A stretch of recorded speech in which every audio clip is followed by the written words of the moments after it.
back to my channel. Hari ini aku mau cerita-cerita nih. Nah, itu udah lama kan gak cerita-cerita ya. Nah, tapi sebelum itu boleh dong channelnya di subscribe dulu, videonya juga di like, di komen, dan di share ke teman-teman kalian biar aku makin semangat untuk bikin video tentang seputar kehamilan, ibu dan anak, dan sebagainya. Oke? Nah, Mams, hari ini aku mau cerita tentang pengalaman aku nyusuin si Lexa, adik anakku yang kedua. Jadi alhamdulillah dikasih kelancaran nyusuin sampai dia empasi itu ya. Umur 5-6 bulan itu memang berat badannya naik, tapi nggak sesignifikan waktu pertama lahir, waktu newborn. Karena waktu newborn itu kan dalam waktu 1 bulan ya, dari baru lahir sampai bulan bulan kedua itu naiknya bisa 1 sampai 1,5 kilo tuh. Wah, seneng banget kan, langsung gemuk gitu babynya. Nah, tapi di bulan 5-6 pas bayi udah mulai makan MPASI, memang berat badannya naiknya nggak signifikan, jadi paling cuma 600-800 gram gitu. Nah, disitulah sampai akhirnya aku kecolongan pas di bulan ke-8 berat badannya nggak naik, alias seret ya. Jadi dari bulan 6 itu 7, 8 tuh ternyata dia nggak naik sama sekali, alias BB seret. Jadi setelah konsultasi dan diskusi juga sama dokter, kan dokter nanya emang jadwalnya kesehariannya biasanya berapa, ibu pumping nggak, terus berapa menit biasanya menyusuin dan segala macam. Akhirnya kita simpulkanlah ada 3 hambatan nih dalam menyusui anak kedua ini waktu itu. Nah, jadi yang pertama itu banyak distraksi. Yang kedua adalah dia nolak DOT. Yang ketiga itu asinya seret. Oke, jadi yang pertama itu pastinya distraksi itu datang dari kakaknya. Karena mereka selisihnya itu hampir 3 tahun, jadi sebagai toddler si kakaknya itu juga masih butuh perhatian banget ya. Especially dia lihat mamanya lagi nyusuin adiknya, lagi peluk-peluk adiknya tuh, nah dia mulai nyari-nyari perhatian gitulah ya. Jadi adiknya otomatis ke distract dong ya, langsung kayak noleh gitu, atau berhenti nyusu, atau bahkan dilepas sama dia. Nah, kadang juga nyusunya itu nggak sampai 5 menit, jadi nggak sampai tuntas. Nah, makanya dokter saranin untuk nyusuinnya di ruangan lain aja kalau bisa, dimana nggak ada siapa-siapa, nggak ada orang. Jadi biar nggak ke distract, bisa nyusuin sampai selesai, sampai benar-benar abis banget gitu, kanan kiri atau salah satunya dulu. Nah gitu.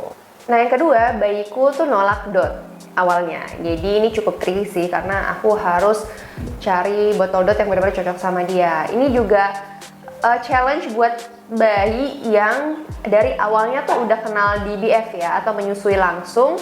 Jadi dia biasanya nolak DOT tuh, apalagi kalau diperkenalkan ke DOT-nya tuh telat, kayak umur 6 bulan, 8 bulan baru dikenalin ke DOT. Nah, itu mungkin dia kayak udah bisa mulai milih nih ya, kayaknya gue lebih enak nyusu langsung sama mama deh daripada DOT ya. Jadi aku harus nyari DOT yang bener-bener pas sama dia, yang dia suka, yang mungkin yang bentuknya paling mirip sama payudara gitu lah, yang lembut gitu ya.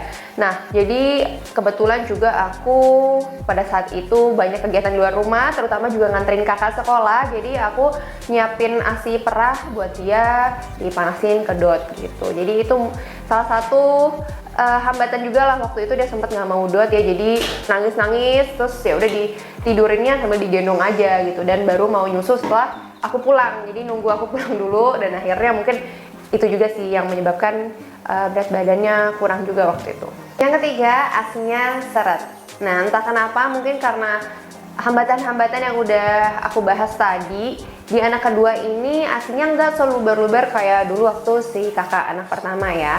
Jadi asinya nggak yang full sampai yang kadang tuh sampai sakit bengkak gitu ya. Nah, jadi kalau misalnya Mams punya pengalaman kayak aku, mungkin lagi nyusuin anak kedua, anak ketiga, nah aku baru nemu nih namanya ASI booster bergaransi uang kembali. Gimana maksudnya? Jadi kalau misalnya setelah Mams konsumsi ASI booster ini ternyata nggak ada hasilnya, ASI-nya nggak bertambah jumlahnya, karena namanya ASI booster harusnya bikin jumlahnya tambah banyak ya, dan kualitasnya juga lebih bagus. Ternyata itu nggak ngefek, Mams bisa dapetin uang Mams kembali atau refund. Nah, mungkin Mams sudah pernah dengar namanya Mamsi ASI Booster nih yang warna pink ini. Jadi Mamsi ASI Booster ini isinya tuh ada ikan gabus, ada kacang almond pastinya, terus ada fenugreek sama biji kelabut juga, sama daun kelor.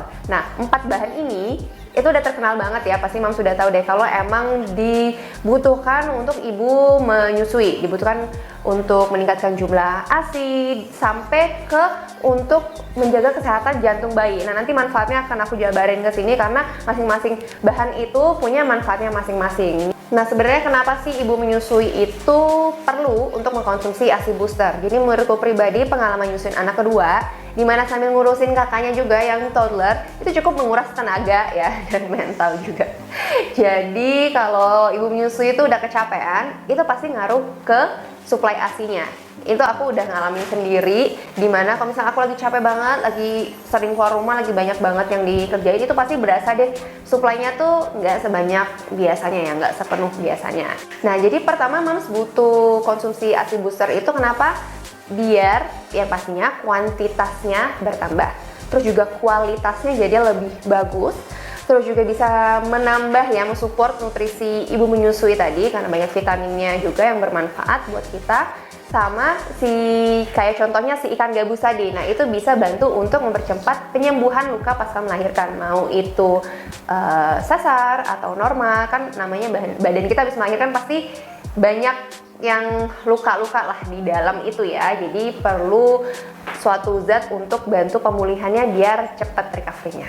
Dan asiknya Mamsi ASI Booster ini ngasih garansi kan, artinya dia udah diyakini dan udah terbukti oleh Mams di luar sana bahwa memang memberikan hasil yang positif terhadap kuantitas dan juga kualitas bayinya. Alhamdulillah, yang tadinya berat badan anakku seret, udah diwanti-wanti dikasih target sama desanya, akhirnya alhamdulillah tercapai berat badannya seperti yang sudah ditargetkan sama dokter spesialis anaknya. Tuh, lihat kan anaknya jadi lebih gemoy karena kualitas dan juga kuantitas ASI aku jadi lebih baik. Jadi ASI Booster Mamsi ini menurutku worth to try ya untuk Mamsi di rumah yang ingin menyusui mungkin anak pertama, kedua, ketiga, keempat, kelima. Kalian bisa konsumsi ini 1-2 tablet 3 kali sehari untuk hasil yang maksimal. Jadi aku cuma mau bilang semangat menyusui, selamat mencoba dan see you on the next video. Bye bye.